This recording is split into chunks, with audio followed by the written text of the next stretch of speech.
Abonnez-vous et cliquez aussi sur la petite cloche de notification pour ne rien rater de nos prochaines vidéos. N'oubliez pas de partager aussi la vidéo et de la liker. Afrique N24. Quand on écoute le colonel Abdoulaye Maïga, ministre malien des Affaires de l'administration territoriale, on ne peut que se réjouir du niveau de conscience élevé qui est en train de s'emparer des élites politiques de ce continent, à l'instar de l'élite malienne actuelle. Je voulais commencer par rappeler cela, car quand vous entendez quelque chose qu'on vous avait dit avant, la pédagogie citoyenne consiste à vous rappeler qu'on vous avait déjà dit ça. Bon, nous avons écouté le colonel Abdoulaye Maïga. Il a traité dans son intervention, il a traité à mon avis de 10 points. Il y a 10 points essentiels dans son intervention et que je voudrais analyser. 10 points, 10. Vous voyez, en 6 minutes, il a traité de 10 idées fondamentales.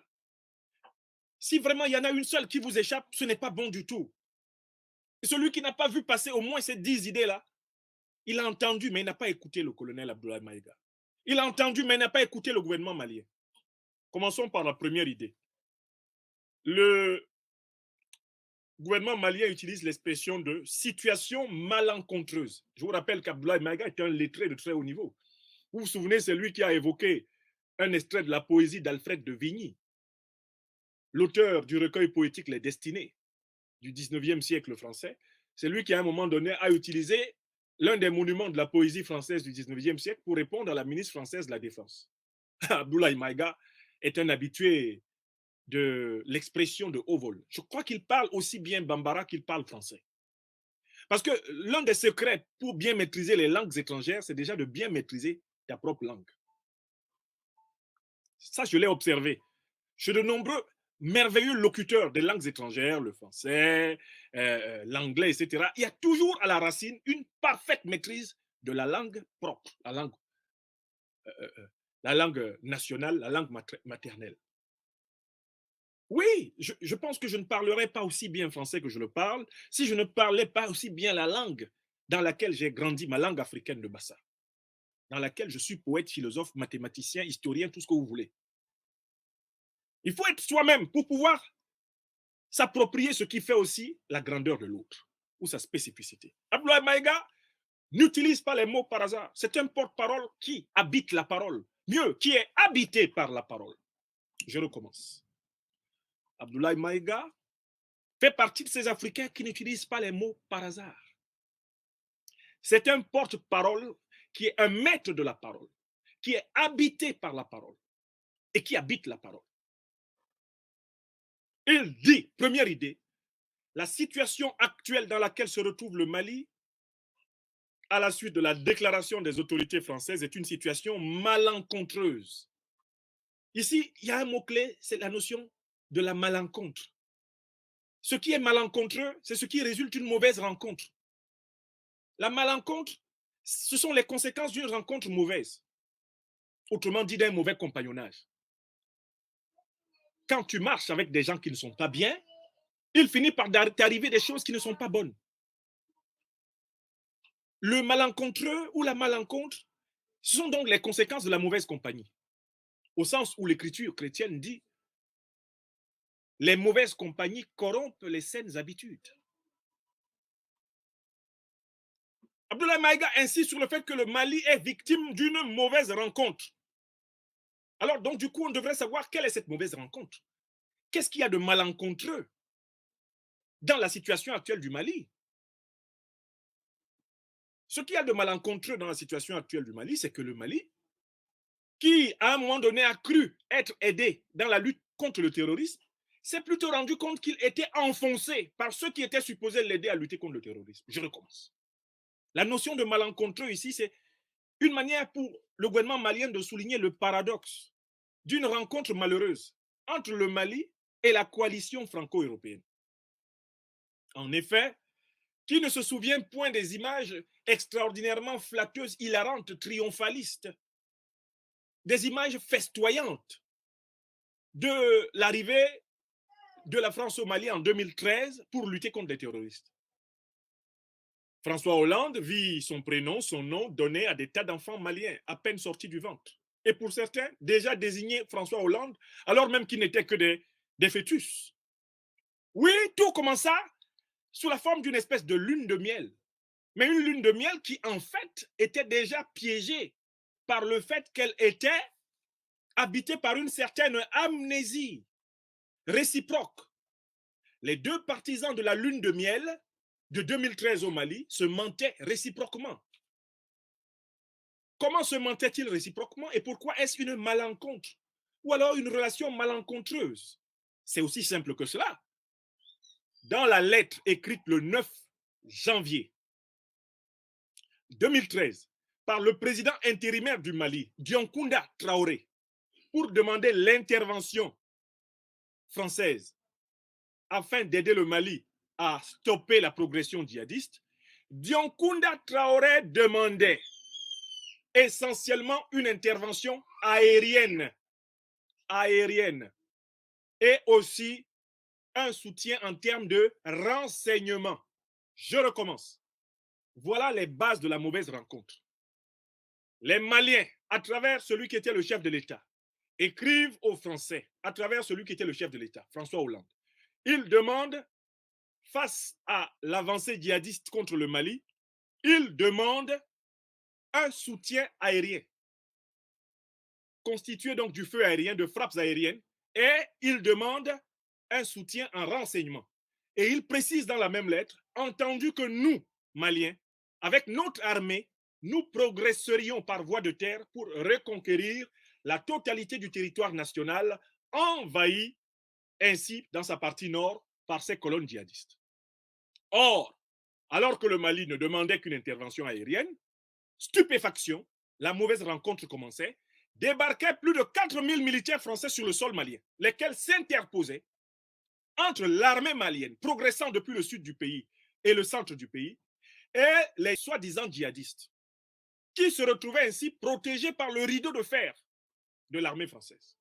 Au point que l'armée malienne tentant de reconquérir Kidal devait se voir interdite de progresser vers la partie nord de son territoire par une armée française qui était supposée être venue l'aider à écraser les envahisseurs. Voilà ce que le colonel Abdoulaye Maïga appelle une rencontre malencontreuse, une situation malencontreuse. C'est-à-dire que ça avait déjà commencé mal. Il y avait du faux au départ.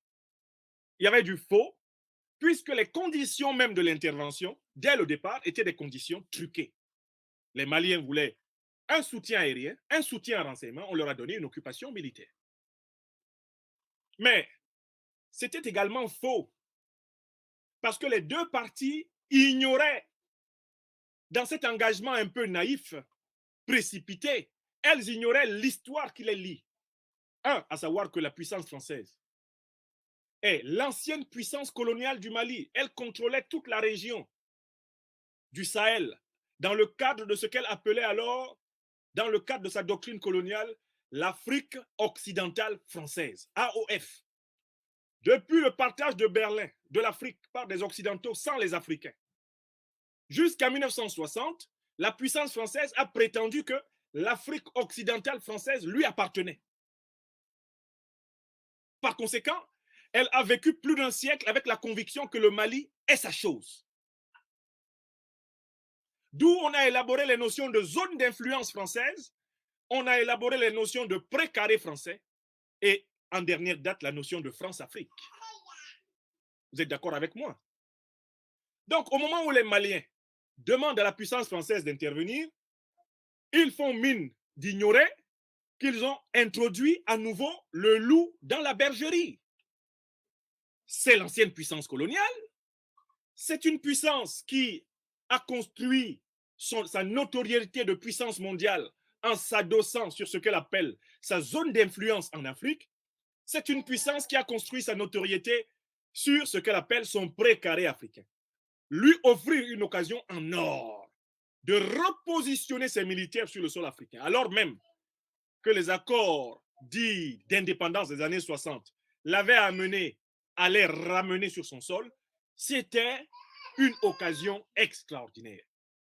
Mieux, à ce moment précis, on semblait ignorer que l'ancienne puissance coloniale voulait précisément, comme la plupart des puissances occidentales, repositionner ses troupes sur le sol africain, puisqu'il était question de contrôler les faramineuses matières premières du Sahel, et notamment de la région du Liptako-Gourma, appelée encore région des trois frontières, et que tous les géostratèges occidentaux travaillaient depuis très longtemps sur une stratégie pour repositionner les armées occidentales autour du formidable golfe de Guinée, sur lequel portera notre conférence de demain. Donc, au moment où les Maliens pensent juste appeler un partenaire historique qui va les aider à stopper une invasion terroriste, les Maliens ne se rendent pas compte que le loup qui vient, non seulement après avoir détruit, comme on le dira plus tard, donc la Libye, ce loup-là est à la recherche de raisons pour se repositionner militairement, économiquement, politiquement pour très longtemps sur le continent. Car comme devait le dire le commandant de la force Barkhane, le général Patrice Bretou, en juin 2016, dans le camp de Faya-Largeau, nous sommes venus il y a 100 ans. Nous sommes repartis il y a 60 ans et nous sommes revenus pour 100 ans. Voilà ce que disait le commandant de la force Barkhane devant le journaliste Laurent Larcher, qui en a témoigné dans son livre « Les non-dits de la diplomatie française ». Voilà ce que disait le commandant Bretou, commandant de la force Barkhane, général d'armée. Donc, en fait, quand le gouvernement malien dit qu'il s'agit d'une situation malencontreuse, ce que le gouvernement malien veut dire, c'est qu'il s'agit là de l'aboutissement d'un malentendu profond. Les Maliens, en appelant à l'intervention française, avaient une intention qui n'était pas du tout l'intention des Français en intervenant au Mali. Ça s'appelle donc une malencontre, une mésaventure, un malentendu chronique, un malentendu tragique. D'un côté, une puissance à la recherche d'un repositionnement puissant sur le continent pour garantir sa position dans le monde. De l'autre côté, un pays en proie au terrorisme avec un État affaibli par des crises internes, par la corruption. Et c'est la rencontre de ces deux, pour ainsi dire, faiblesses, c'est la rencontre de ces deux inconséquences qui a mis le Mali dans la situation actuelle. Mes chers amis, je viens de vous analyser la première idée. Parce que quand Abdoulaye Maïga dit malencontreux, tout est dedans. Si vous n'avez pas la clé de ce qu'il y a de malencontreux dans cette coopération franco-européo-malienne, vous ne comprenez pas la suite du communiqué. Deuxième idée. Le ministre Abdoulaye Maïga nous dit qu'il s'agit d'une décision unilatérale de la France de retirer Barkhane et Takuba. Donc là, il y a un mot-clé encore. Je vous dis que ce monsieur est un orfèvre de la langue. Il n'utilise pas un mot par hasard. Unilatéral, ça veut dire quoi? Certains d'entre nous sont bien sûr francophones, mais certains le sont un peu moins que d'autres. Unilatéral, ça veut dire qui ne vient que d'un seul côté, uni. Ça vient du latin unum, qui veut dire un. Latéral, laterum, lateralis, le côté. Ce qui est unilatéral, c'est ce qui ne vient que d'un côté. En effet, vous avez bien observé hier que quand le président Emmanuel Macron s'est exprimé, aucune autorité malienne n'était présente. La décision de retrait de la force Barkhane et de la force Takuba a été prise par le président Emmanuel Macron et les partenaires de la France sans le Mali. C'est vrai ou c'est faux? C'est vrai ou c'est faux? Parce qu'on doit évoluer et valider ce qui est vrai. Et si on trouve qu'il y a quelque chose de faux dans ce qu'a dit le gouvernement malien, on doit dire que c'est faux. Soyons courageux. Est-ce que vous avez vu le gouvernement du Mali associé aux travaux qui se sont tenus à Paris et à Bruxelles et qui ont abouti à la conclusion du retrait de la force Barkhane et de la force Takuba? Réponse non. Donc, il y a une seule partie qui a décidé. Quelle est cette partie? C'est la France. Le régime du président Emmanuel Macron, n'est-ce pas? C'est ce que le gouvernement malien appelle une décision unilatérale. Or, quand on est deux dans une affaire et que toi, tu décides seul, est-ce que tu respectes encore l'affaire? Je recommence la question. Parce qu'on est là dans la logique des relations humaines et des relations internationales. Nous sommes deux dans une affaire. Mettons, nous créons ensemble une entreprise. J'amène dedans 1 000 euros. Toi, tu amènes dedans 1 000 euros. Est-ce que toi, tu peux décider de liquider l'entreprise sans mon accord? Je recommence la question. C'est-à-dire que nous montons une entreprise ensemble, toi et moi. Mon frère, ma soeur, en humanité, quel que soit ton pays et ta couleur. Nous montons ensemble une entreprise qui s'appelle la coopération militaro-stratégique entre le Mali, la France et les partenaires européens de la France. On se met ensemble et on fait des accords. Et puis, une partie se lève et décide de violer les accords, de mettre fin aux accords, de manière unilatérale. Est-ce que ça se fait? Est-ce que nous pouvons fonder ensemble une entreprise? Je mets 1000 euros, tu mets 1000 euros, et après j'apprends que tu as vendu toute l'entreprise.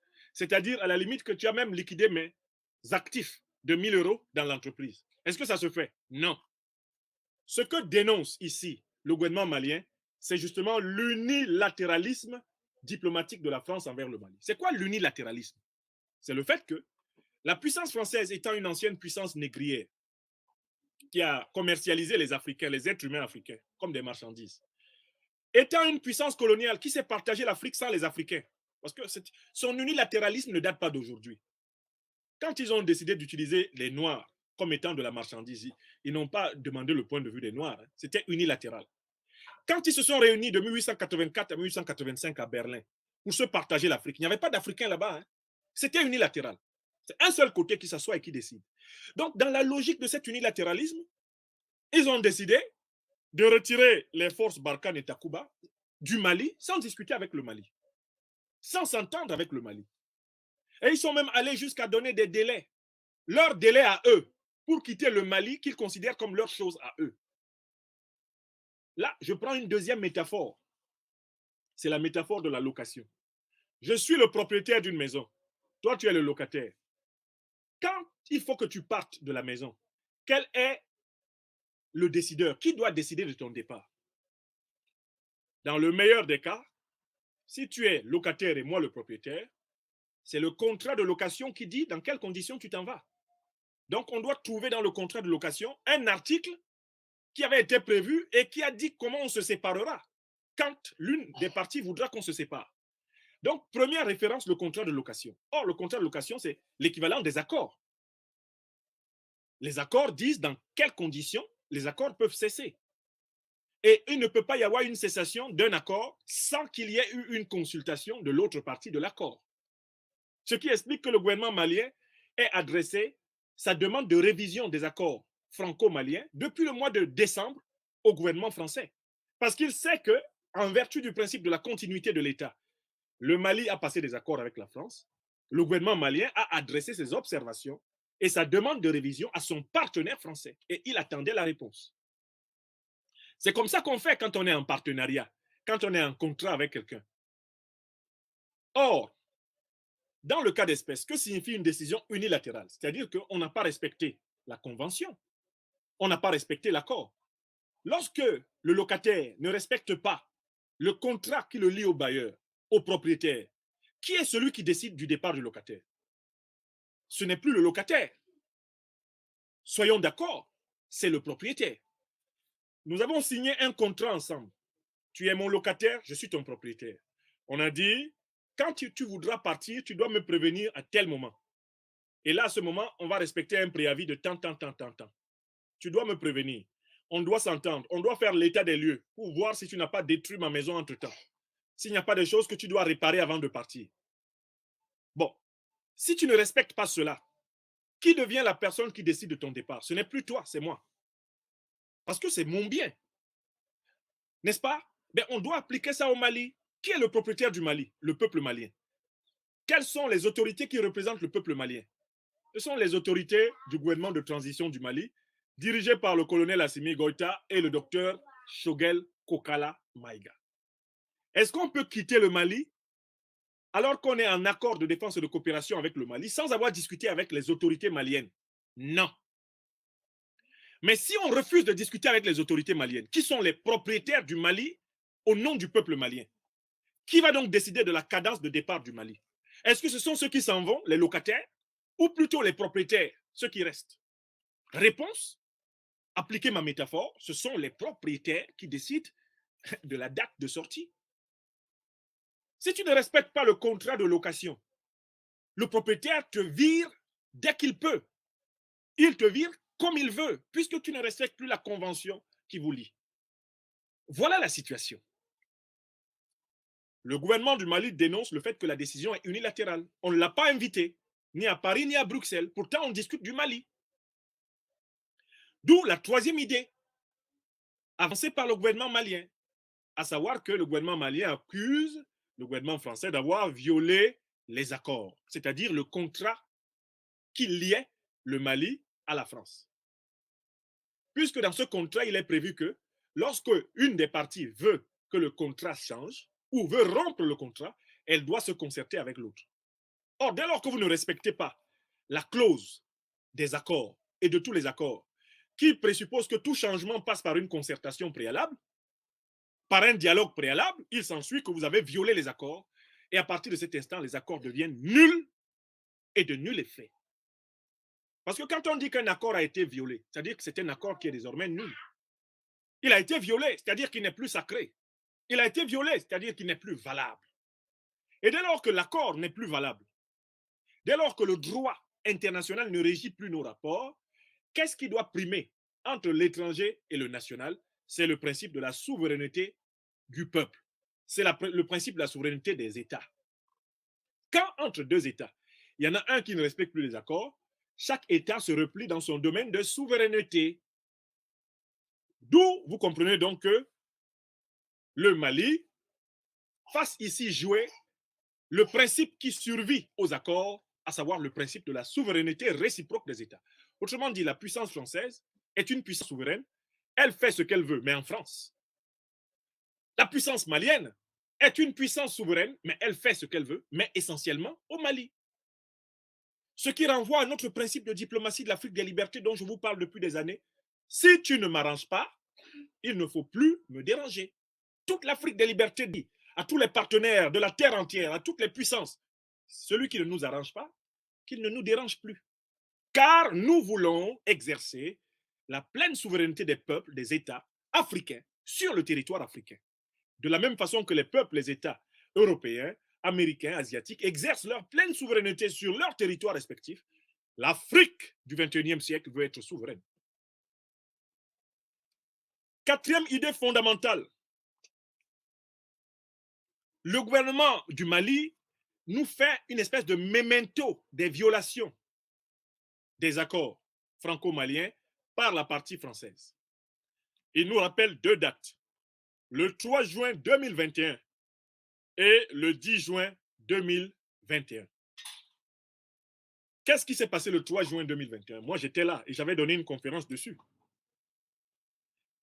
La France a décidé de cesser toute coopération avec l'armée malienne sur le sol malien le 3 juin 2021. C'est-à-dire que l'armée française a fait publier un communiqué qui est passé sur RFI et partout pour dire que désormais au Mali, elle fait ce qu'elle veut, elle ne va plus coopérer avec l'armée malienne ni avec le gouvernement malien. Autrement dit, le 3 juin 2021, l'armée française adoptait une posture d'armée d'occupation. Elle s'affichait comme une armée d'occupation, une armée qui fait ce qu'elle veut sur le territoire des autres. C'est une armée d'occupation, c'est une armée coloniale. Je donne les dates qui ont été rappelées par le gouvernement malien. Si vous tapez le 3 juin 2021, vous allez trouver des articles officiels dans lesquels est annoncé unilatéralement par la partie française qu'elle ne coopère plus ni avec l'armée ni avec les autorités du Mali sur le sol malien, qu'elle va continuer à mener ses opérations antiterroristes comme si le Mali n'avait ni gouvernement ni État. C'était déjà un. Attention, les Maliens réagissent maintenant parce que c'est la troisième fois. Ils ont cité un deuxième cas, c'était le 10 juin. Le 10 juin 2021, qu'est-ce qui s'est passé? La partie française a décidé de créer, de retirer Barkhane et d'installer Takuba sans avoir consulté la partie malienne. Les Maliens ont découvert que Barkhane se retirait, alors que Barkhane avait fait l'objet d'un accord avec les autorités maliennes et que pour le retrait de Barkhane, il fallait à nouveau une concertation. Ils ont appris dans les journaux que Barkhane se retirait et que désormais, à la place, on mettait en place quelque chose qui s'appellerait Takuba et qui serait in fine Barkhane, mais cette fois-ci avec en plus les alliés européens de la France. Ça faisait deux. Et donc, là maintenant, l'annonce unilatérale qui a eu lieu hier, 17 février, c'est la troisième. J'ai toujours dit aux gens qu'il y a des psychologies des peuples qu'il faut maîtriser. Le peuple malien a un code déontologique de la dignité et de la respectabilité qui dit qu'il ne faut pas lui faire une foutaise 3 fois. Je recommence. J'ai toujours défendu la théorie de la diversité sociologique et de la diversité d'enracinement civilisationnel des peuples africains. J'ai toujours rappelé aux uns et aux autres que, contrairement aux apparences, l'un des peuples africains qui est resté le plus enraciné dans la morale mahatique immémoriale de notre continent natal, c'est le peuple malien. D'autant plus que c'est un peuple qui a réussi à préserver sa langue nationale dominante, le bambara, et ainsi à garder un contact, on va dire, émotionnel aux vérités immémoriales anciennes et la grandeur ancienne des souverains et des empires et des États de son territoire. J'ai toujours dit cela. Chez les Maliens, tu fais une foutaise une fois. Tu peux refaire une foutaise 2 fois. La troisième fois, c'est gâté fini. Personne ne peut les retenir. Quand ils ont la conviction par 3 fois que tu te fous d'eux. Les Maliens ne sont pas comme cela envers les étrangers seulement. Entre eux-mêmes, c'est comme ça qu'ils sont. Je recommence. Il faut connaître l'Afrique. Et c'est ça l'une des fautes de l'Occident contemporain. L'Occident est dirigé par des gens qui ne connaissent plus l'Afrique. Avant, ils avaient des ethnologues, comme les griots, les consorts, qui avaient fait un effort, malgré les schématisations et les simplismes de cette ethnologie coloniale. Ils avaient quand même fait un effort de s'imprégner des catégories intellectuelles, spirituelles, morales de ces peuples-là. L'Occident ne comprend plus rien à l'Afrique. Le Mali a son code de l'honneur. Une foutaise, ça va. 2 foutaises, c'est bon. 3 foutaises, c'est non. Quand Abdoulaye Maïga, au nom du gouvernement malien, rappelle qu'il y a eu une violation unilatérale des accords le 3 juin, c'est la première foutaise. Il rappelle qu'il y a eu une violation unilatérale des accords le 10 juin 2021, ça c'est la deuxième foutaise. Quand Abdoulaye Maïga dit que maintenant, la décision malienne de mettre fin aux foutaises va tomber, il est dans le code des pas plus de 3. Pas plus de 3. Hein? Quel est Fila, ça va terminer. J'essaie comme ça de retrouver mes connaissances de base. Hein. Je ne sais pas comment ils disent. Je crois que c'est comme ça qu'on compte, non? Les bambarophones, là, comment on compte 1, 2, 3? Quand ça arrive à 3, là, c'est terminé. N'est-ce pas? Comment on compte en bambara? Ikele, c'est 1. Fla, c'est 2. Saba, c'est 3. Au Mali, c'est bon. Tu ne dépasses pas 3 foutaises. Avec le Malien, la Malienne, le peuple malien, il n'aime pas plus de 3 foutaises. Quand tu arrives à la 3e foutaise, c'est bon. Et d'où vous comprenez pourquoi la locution du colonel Abdoulaye Maïga va être dominée par le chiffre 3. Le chiffre 3 va être tout à l'heure au cœur de l'analyse. Vous allez entendre ce chiffre 3. Le gouvernement malien dit 3 juin, foutaise numéro 1. Foutaise, quelle est? Le 10 juin 2021, foutaise, IFLA, 2e foutaise. Là, le 17 février 2022, foutaise, Isaba, Abana. C'est fini comme ça. N'est-ce pas? Quel est Fila Sana? Voilà. Parfois on dit Saba. Vous voyez comment je commence à comprendre, à maîtriser le bambara?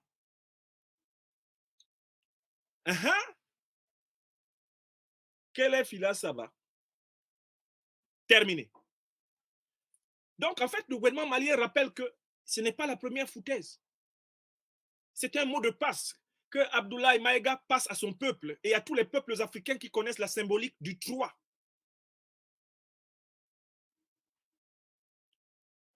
On peut tromper un peuple une partie du temps, ou on peut tromper une partie du peuple tout le temps.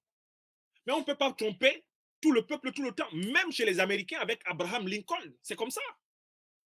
on peut tromper tout un peuple une partie du temps, ou on peut tromper tout le temps une partie du peuple, mais on ne peut pas tromper tout le peuple tout le temps. La troisième fois est toujours la limite, et c'est une symbolique humaine universelle.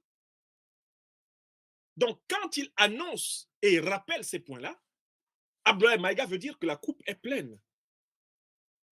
D'où il peut donc dire qu'il y a eu une violation flagrante du cadre juridique liant la France au Mali. Il dit violation flagrante. Donc, le mot de flagrant, ici, la flagrance, c'est le caractère brutal de l'acte qui a été posé. C'est le caractère méprisant, condescendant, piétinant. C'est le caractère, comment on va dire, mais cynique de l'acte qui a été posé. Oser trancher sur le Mali sans les Maliens. Oser décider sur le Mali. Dire même, se donner, s'octroyer par soi-même le délai dans lequel on quitte le Mali. Sans la moindre consultation avec les Maliens. C'est une insulte suprême. C'est ce qu'on appelle dans la langue bambarophone et malinké monnaie. Monnaie.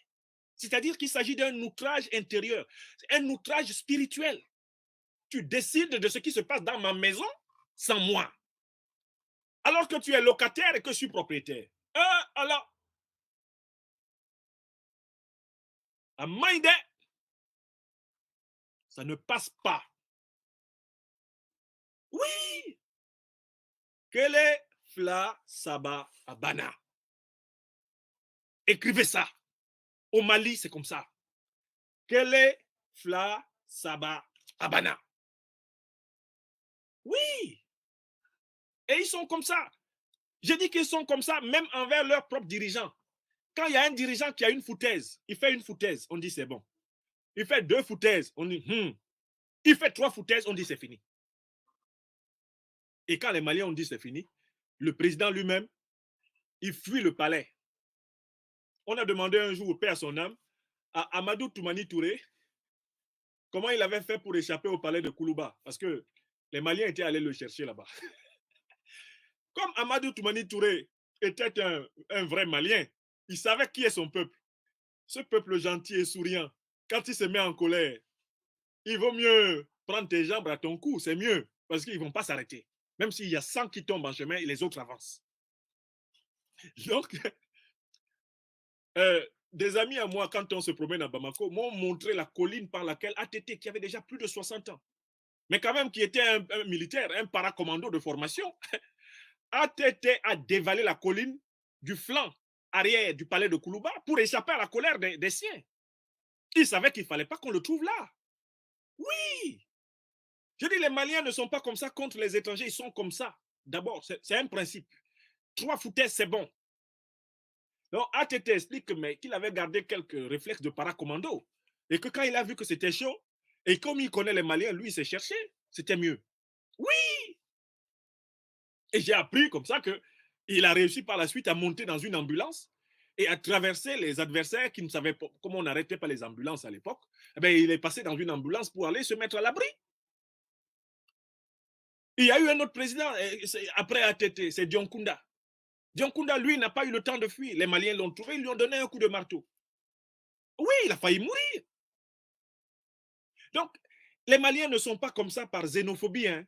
Ils sont comme ça par principe de culture, par principe de civilisation. Ils n'aiment pas les foutaises. Et là, Abdoulaye Maïga envoie un message à son peuple pour dire on est arrivé à foutaise. On est arrivé à foutaise, il s'abat. Foutaise, ça va. On est arrivé là. Et quand les Maliens entendent qu'on a fait une 3e foutaise à tout un pays, c'est terminé. Il n'y a plus de parti politique. Il n'y a plus d'idéologie. Il n'y a plus d'ethnie. Il n'y a plus de région. Les Maliens sont un. Quand tu leur fais une foutaise collective, ils te répondent collectivement non. Même le pire traître dans l'opposition aujourd'hui ne peut pas se lever à Bamako pour broncher contre ça. Maintenant, on passe à la 6e idée. La 6e idée, c'est que le Mali, le gouvernement du Mali fait une analyse radicalement opposée des résultats de la coopération franco-européo-malienne dans la lutte contre le terrorisme. J'ai écouté dans la journée le ministre français des Affaires étrangères, M. Jean-Yves Le Drian, qui prétend que les objectifs ont été atteints. Pour lui, ils ont atteint les objectifs parce qu'ils ont empêché que les djihadistes ne prennent le pouvoir à Bamako. Ils ont atteint les objectifs parce qu'ils ont permis à l'armée malienne de se réorganiser à travers les formations qui ont été apportées. Ils ont atteint les objectifs parce qu'un certain nombre de grands chefs des terroristes ont été éliminés. Voilà la version du gouvernement français actuel avec le Drian qui estime globalement que ce n'est pas un échec. Pour eux, ce n'est pas un échec. Ils s'en vont du Mali, ils ont fait le job. Ça, c'est la version du gouvernement. Alors que toute l'opposition française, dont j'ai examiné les positions hier, considère que c'est un échec flagrant du gouvernement français, du régime français. Pourquoi? Pour les mêmes raisons que le Mali considère que c'est un échec. L'objectif de l'intervention française, c'était de mettre fin au terrorisme, mettre fin à l'invasion terroriste. Or, actuellement, l'invasion terroriste qui était localisée et circonscrite dans le nord, elle s'est déportée vers le sud. On parle même maintenant d'une invasion terroriste du golfe de Guinée.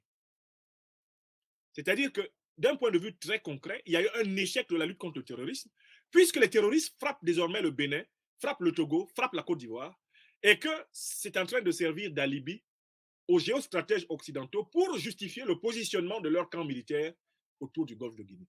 Ça, c'est l'objet de la conférence de demain. Je vais vous expliquer l'astuce et l'escroquerie qu'il y a derrière cette affaire. Vous êtes presque 10 000 personnes en direct. C'est demain à 17 h. La conférence sur la nouvelle cible géostratégique de l'invasion occidentale de l'Afrique, le golfe de Guinée. Mais enfin, le ministre Abdoulaye Maïga souligne le fait que, sur le premier point, la lutte contre le terrorisme, l'échec est flagrant, puisque les terroristes ont désormais des cellules qui agissent sur tout le territoire malien et qui agissent même dans les pays au sud du Mali. Donc on se demande où les autorités françaises actuelles peuvent prendre le courage de prétendre que la lutte antiterroriste au Sahel n'est pas un échec. Deuxième idée, il était question de veiller à ce que le gouvernement malien, l'État malien, reconquiert la totalité du territoire malien. Or, en effet, ce n'est que ces 6 derniers mois que l'armée malienne, que les autorités maliennes recommencent à prendre pied sur toutes les zones de leur territoire. Pendant tout le temps, le territoire malien a progressivement été perdu de contrôle par l'État malien, par le gouvernement malien, par les forces armées maliennes, par les forces de défense et de sécurité, malgré la présence de plus de 15 000 soldats étrangers. Si on cumule les soldats de l'ONU et ceux des forces Barkhane et Takuba. Donc, le territoire n'a pas été reconquis. C'est un échec. Troisièmement, mais écoutez, est-ce que les pertes en vies humaines que le Mali a connues ces derniers temps sont comparables à celles même des troupes françaises? L'armée française, la France, ont commémoré la perte de pratiquement 53 soldats dans la lutte contre le terrorisme au Sahel. Mais est-ce que vous savez combien de milliers de soldats et de civils sont morts du côté malien, du côté nigérien, du côté tchadien, du côté camerounais, du côté nigérian, du côté burkinabé? Est-ce que vous pouvez compter? Donc, quand on prend la balance même du sang perdu, la balance des victimes, on se rend compte que la lutte antiterroriste est un échec massif, un échec total. Voilà pourquoi Abdoulaye Maïga dit Serval a échoué, Barkhane a échoué et Takuba a échoué. Pourquoi? Parce qu'en fait, malgré l'action de l'armée française et de ses alliés occidentaux, on a tenté de diviser le Mali en deux avec la complicité politique française. Puisque c'est l'armée française qui a empêché à un moment donné la reconquête du nord du Mali par l'armée malienne. On sait très bien aussi que l'armée française a soutenu à un moment donné le MNLA, le Mouvement national pour la libération de l'Azawad, un mouvement sécessionniste qui avait pour but en fait de détacher une partie extrêmement riche en matières premières du nord du Mali pour la mettre dans une entité qui servirait gratuitement ces matières premières aux multinationales occidentales. Le projet de partition du Mali, on en trouve des traces dans toutes les archives françaises depuis pratiquement 100 ans, en raison de la géodétection et la découverte des richesses faramineuses de la zone du Liptako-Gourma. Donc, le bilan qui est fait de la lutte antiterroriste au Mali par le gouvernement malien est opposé. C'est le contraire du bilan qui est fait par le gouvernement français. Le gouvernement français veut sauver la face puisque M. Macron se prépare à être candidat à l'élection présidentielle.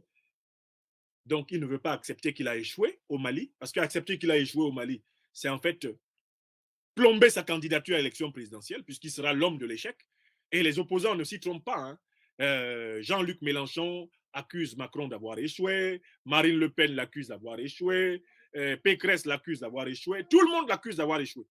Parce qu'ils ont bien compris que l'échec de Barkhane et de Takuba est une aubaine pour vaincre Macron et parachever sa chute dans les urnes, effectivement, en 2022. Donc, en fait, il y a un enjeu politique ici en France. C'est de tout faire pour présenter le retrait français et européen du Mali, non pas comme un retrait seulement français, d'où le fait que M. Macron se soit entouré de leaders africains, de chefs d'État africains et de leaders européens, pour que ce soit un retrait qui soit vécu comme une décision collective de réaménagement du dispositif et non pas comme une défaite, comme un échec personnel de la diplomatie et de la géopolitique, la géostratégie française. Donc, Abdoulaye Maïga marque un point. Le gouvernement malien considère que la coopération avec la France et les Européens dans la lutte contre le terrorisme est un échec. Et d'une certaine façon, c'est une pierre jetée à l'intérieur de l'élection présidentielle française, la campagne présidentielle française.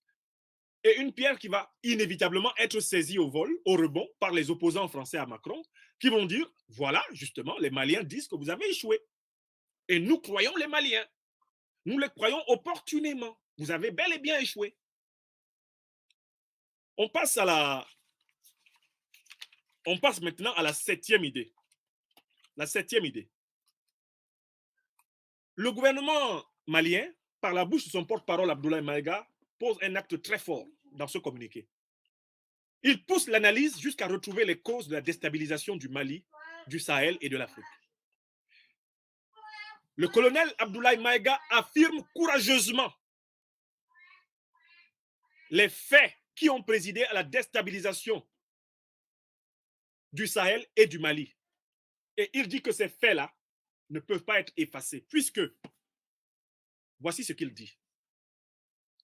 C'est l'OTAN, avec notamment le rôle actif de la France, qui a détruit la Libye en 2011 et qui a déstabilisé le Sahel. Par conséquent, c'est l'OTAN, avec en prime la France, qui est responsable des problèmes sécuritaires que le Mali et le Sahel tout entier connaissent. Abdoulaye Maïga va plus loin. C'est l'OTAN en tête avec la France qui ont déstabilisé toute l'Afrique. Bon, ce constat doit être partagé par tous les dirigeants africains authentiques. Il doit être partagé par toutes les opinions africaines cultivées et informées. Ce constat doit être partagé par tous les partis politiques. Ce constat doit être partagé par les opinions européennes, françaises, américaines, les opinions asiatiques. C'est un fait historique. Abdoulaye Maïga ne nous apprend rien que nous ne sachions. D'ailleurs, j'ai régulièrement cité ces derniers jours une interview du président actuel de la République française, le président Emmanuel Macron. Emmanuel Macron, en 2017, lorsqu'il était candidat à l'élection présidentielle française, Emmanuel Macron a clairement dit que la France a eu tort d'attaquer la Libye parce que la guerre que la France a faite contre la Libye a engendré dans tout le Sahel des États faillis et la prospérité des terroristes. Ce sont les mots du président Emmanuel Macron lui-même. On retrouve ces mots facilement à la page 40 du livre intitulé L'emprise, L'Emprise, publié en janvier 2022 par le journaliste français Marc Endeveld. Ce livre est quelque part dans cette maison. Je l'ai montré plusieurs fois ces derniers temps. Je l'ai montré plusieurs fois ces derniers temps à tout le monde. Il a redisparu de ma vue, mais je vous l'ai déjà montré. C'était un livre que j'ai potassé, franchement, dans tous les sens. Bon. Donc, à partir du moment où c'est la coalition occidentale, menée notamment par la France, qui a déstabilisé la Libye et déstabilisé le Sahel, est-ce que vous pensez sérieusement qu'on peut faire confiance à la même coalition pour combattre le terrorisme qu'elle a installé? Répondez vous-même. Je recommence. À partir du moment où M. Macron lui-même reconnaît que la France et l'OTAN ont déstabilisé la Libye et le Sahel et ont provoqué la faillite des États du Sahel et la prospérité des terroristes. Quelqu'un qui est normal, c'est-à-dire en bonne santé physique relative et en bonne santé mentale, peut-il croire que pour combattre le terrorisme, on doit faire confiance à ceux qui l'ont installé? Ceux qui ont fait prospérer le terrorisme, j'utilise le verbe du président Macron, ceux qui ont mené une guerre injuste contre la Libye, ceux qui ont déstabilisé le Sahel, peuvent-ils être les stabilisateurs du Sahel? Réponse évidente, non. Et le gouvernement malien nous rappelle ce fondamental ici, parce que les Africains passent le temps à se mentir. Aujourd'hui, le peuple burkinabé, le peuple guinéen, tous les peuples africains sont à la recherche de la bonne doctrine pour combattre le terrorisme. Mais personne ne combattra le terrorisme avec une fausse doctrine, c'est-à-dire une mauvaise compréhension de la stratégie de déstabilisation de l'Afrique par la coalition occidentale. L'Afrique est victime d'une stratégie de déstabilisation par la coalition occidentale. Cette stratégie a commencé par la destruction de la Libye. Je vous rappelle que la Libye est aujourd'hui dans un chaos maîtrisé par l'Occident. Les grandes puissances occidentales se servent actuellement du pétrole libyen, qui autrefois était concentré entre les mains d'un État central dirigé par Kadhafi et qui permettait à l'Afrique d'envisager la naissance d'une monnaie unique. Désormais, la Libye est divisée en concessions et les multinationales occidentales se servent en association avec le Qatar. Voilà la situation en Libye. Dans le cadre de ce business plan, il fallait fragiliser le Sahel pour obliger les États sahéliens à accepter le positionnement des armées occidentales. Une fois que les armées occidentales se positionneraient, notamment autour de la zone des 3 frontières, le Liptako Gourma, où se trouvent les matières premières les plus faramineuses de la Terre, à partir de ce moment-là, les multinationales occidentales viendraient et continueraient donc l'exploitation privilégiée du sol africain pour leur puissance. Ça, c'était le business plan. Ce business plan comprenait une troisième partie qui vient de commencer. Il fallait laisser se produire des infiltrations de terroristes vers les pays du Golfe de Guinée. Dès lors que les infiltrations terroristes dans les pays du Golfe de Guinée allaient se faire, on allait dire à ces pays, il faut que vous acceptiez l'installation de bases occidentales, de bases militaires occidentales dans chacun de vos territoires pour combattre le terrorisme.